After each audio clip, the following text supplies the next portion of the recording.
A gente não vai ver falando quem era a mãe de Elias. A gente não vai ver mostrando como foi a história de Elias antecedente a este capítulo 17. Só que através do versículo 1 do capítulo 17, que a Bíblia diz: então Elias o tisbita, dos moradores de Gileade, eu tenho uma ideia como foi a vida de Elias antecedente a isto. Elias era dos moradores de Gileade, e a história diz que Gileade era a terra que produzia azeite. Gileade era a terra central do azeite. Todas as pessoas que vieram da cidade de Gileade mexiam em azeite como ninguém. As crianças conheciam azeite como ninguém. Os adolescentes conheciam azeite como ninguém. Só que a Bíblia diz que Elias, ele era morador da terra de Gileade. Então, naquele mesmo capítulo, a Bíblia diz que Elias disse: não cairá orvalho e nem chuva, senão segundo a minha palavra. Depois de Elias ter dito isso, o Senhor ordena Elias para ir para o Oriente, ficar próximo ao Querite. A Bíblia diz que Elias foi sustentado pelos corvos. Elias bebia do Querite e o Querite se seca. Então o Senhor ordena Elias a ir a uma terra chamada de Sarepta, porque de lá o Senhor iria prover de Elias do que comer. A Bíblia diz que quando Elias chega na porta daquela cidade, ele encontra uma mulher viúva apanhando lenha para levar para sua casa. Então a Bíblia nos fala que Elias pede de beber de água daquela mulher. A mulher vai, pega água para Elias e leva para Elias beber. Depois Elias sente fome, então pede também um bocado de pão para comer. E ela disse que não tinha pão, não tinha nada para comer. Só tinha um pouco de farinha na panela e um pouco de azeite na botija. E ela disse: vou pegar 2 cavacos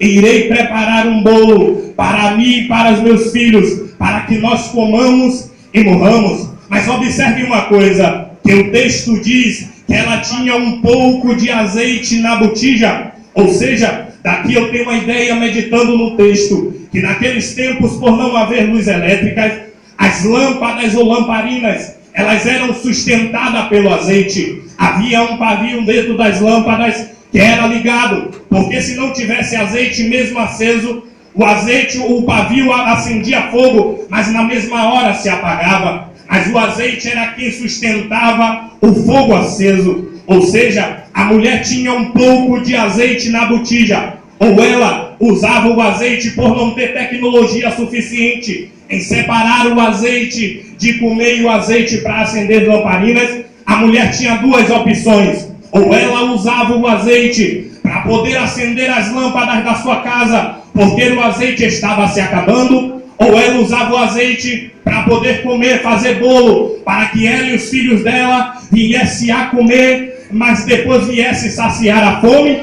e as lâmpadas da casa dela se apagavam. Mas só o que a mulher escolhe é: eu vou fazer um bolo para que eu e os meus filhos comamos e morramos. A mulher prefere ficar de barriga cheia e deixar a lâmpada da casa dela se apagar e ela morrer. Só que eu aprendi uma coisa, que a mulher, ela escolhe encher a sua barriga, mas não escolhe ficar de barriga vazia e acender a lâmpada. E o que eu tenho visto hoje é pessoas que estão preferindo ficar de barriga cheia, a sua lâmpada se apaga e então ela morre espiritualmente. Mas o que Deus está dizendo para você é tempo de ficar de barriga vazia, é tempo de jejuar mais, porque senão o azeite se acaba, a lâmpada que está na sua vida pode se apagar. Mas hoje eu vim aqui para falar esta palavra para uma geração que jejua, para uma geração que escolhe ficar de barriga vazia. É tempo de ficar de barriga vazia, é tempo de jejuar, senão a noite se acaba.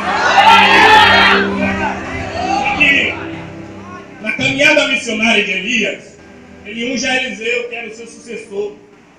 E a Bíblia vai dizer que no capítulo 2 de 2 Reis, era necessário que Eliseu viesse a se afastar de Elias. Então a Bíblia diz que no versículo 11 do capítulo 2 de 2 Reis, vieram carros de fogo, carruagem de fogo, e separou Elias de Eliseu. Então veio um redemoinho e Elias subiu no redemoinho. Muitas pessoas dizem que Elias, ele subiu nos cavalos e na carruagem de fogo, mas não. A Bíblia diz na parte B do versículo 11, que então subiu Elias no redemoinho. Só que quando eu falo de redemoinho, eu estou falando daquilo que é formado por fortes ventos. Quando eu falo de redemoinho, eu estou falando daquilo que é formado por fortes tempestades. Mas na vida inteira de Elias, eu não vi aparecer redemoinho na vida de Elias. Só que quando o Senhor envia o redemoinho na vida de Elias, ele aproveita o redemoinho para subir. Sabe o que eu entendo aqui? É que existem pessoas que ficam murmurando quando o Senhor envia um redemoinho na sua vida. Fica dizendo: Senhor, o Senhor enviou a tempestade, as coisas na minha vida parecem que estão de um lado para o outro. Senhor, o Senhor enviou um vento na minha vida, as coisas parecem que foram jogadas para um lado e para o outro. Mas eu aprendi uma coisa, que quando o redemoinho veio na vida de Elias, não foi para destruir a vida de Elias, não foi para jogar as coisas de um lado para o outro, mas foi para fazer Elias subir. Deixa eu te dizer uma coisa, Deus enviou o redemoinho na sua vida, não foi para te jogar para baixo, não foi para jogar as coisas de um lado para o outro, mas foi para você subir no redemoinho. Deus só envia o redemoinho tão somente para uma coisa: fazer você subir, fazer você subir, fazer você subir na sua vida. Aí no versículo 23 a Bíblia diz: então saiu dali Eliseu e subiu a Betel. Depois de Elias subir, Eliseu toma a capa de Elias. Ele vai para a terra de Jericó, as águas estavam amargas, e com o sal ele sara as águas de Jericó. E saindo de Jericó, a Bíblia diz: então subiu dali a Betel. Parteado o texto. Só que eu percebi uma coisa, que Betel, ela vem de duas palavras no hebraico. A primeira dela é Beit e a segunda é El. Beit também é o número 2 no hebraico e também quer dizer casa. E El, para quem não sabe, é Deus, ou seja, Betel significa casa de Deus. Mas só que o texto é interessante disso, é que ele sai de Jericó e vai em direção à terra de Betel, à cidade de Betel. Mas o texto diz que ele estava subindo, ou seja, a proporção em que ele ia para a casa de Deus, ele não descia, mas ele sabe por quê? Porque quando eu venho para a casa de Deus, a minha vida nunca vai para baixo, ela só vai subir. Sabe o que Deus está dizendo? Quanto mais você vir para a minha casa, a sua vida não cai. Quanto mais você me buscar aqui na minha casa, a sua vida não vai para baixo. Quanto mais você vir para a casa de Deus, a sua vida vai subir. A sua vida vai subir.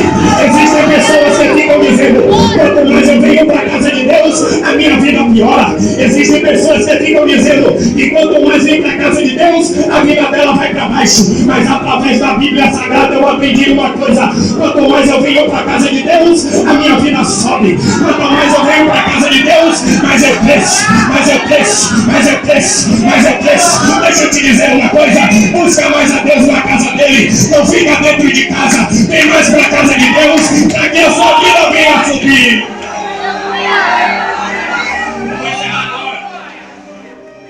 Aí a Bíblia começa no capítulo 4, que a mulher tinha um pouco de azeite em casa.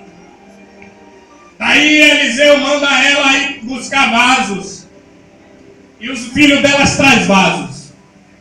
E o texto diz: então disse ele: vai, pede para ti vasos emprestados a todos os teus vizinhos, vasos vazios e não poucos. Então entra e fecha a porta sobre ti e sobre os teus filhos, e deita o azeite em todos aqueles vasos, e põe à parte o que estiver. Vamos pensar aqui comigo, ó. O profeta ordena ela entrar dentro do quarto. Aí ela fecha a porta. Depois que a porta se fecha, aquilo que ela precisava, que era o milagre do azeite, acontece. Ou seja, depois que a porta se fecha, enquanto a porta está aberta, depois que a porta se fecha, o milagre que ela tanto precisava acontece. Eu vou explicar de novo para que você entenda. Depois que a porta se fecha, o milagre que ela precisava acontece.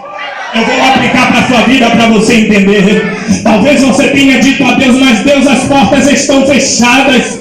Mas Deus, as portas se fecharam. Mas você não entende que Deus permitiu as portas se fechar. Foi para que o milagre que você precisa acontecer. Sabe por quê? O diabo não tem poder de fechar a porta na minha e na sua vida. Quer ver eu provar dentro da Bíblia? A Bíblia diz no livro de Apocalipse que ele tem a chave de Davi, a qual abre porta e ninguém fecha, a qual fecha e ninguém abre. Quem fechou a porta na sua vida foi Deus. Quem abre a porta na sua vida é Deus. Mas ele fechou com um propósito, é para o milagre que você precisa acontecer. A porta se fechou foi para o milagre acontecer. Mas Deus, a porta do emprego não abre, é porque Deus quer operar um milagre na sua vida.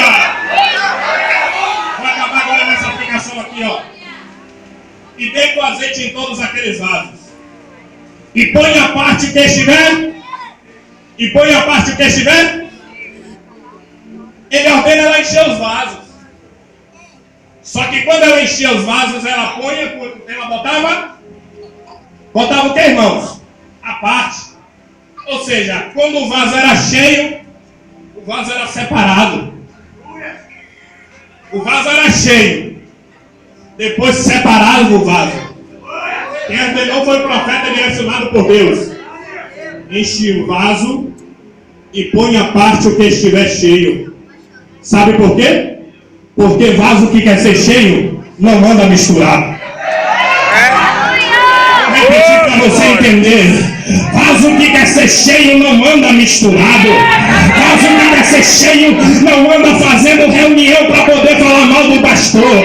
Vaso que quer ser cheio não anda fazendo fofoca com a vida do irmão. Vaso que quer ser cheio não anda fazendo rebelião. Quem fez rebelião na Bíblia foi Lúcifer. Então quem faz rebelião, quem se mistura é semelhante ao diabo. Deixa eu te dizer uma coisa. Quer ser cheio, se separa. Quer ser cheio, se separa. Quer ser cheio, se separa. Se aqui tem vasos que é separado e quer ser cheio nessa noite, levanta essa sua mão e começa a dar glória a ele. Hoje você vai sair daqui cheio. Hoje você vai sair daqui cheio. Cheio. Mas quer sair cheio, tem que abrir a boca. Tem que abrir a boca. Mas eu já sou separado, mas não dou glória.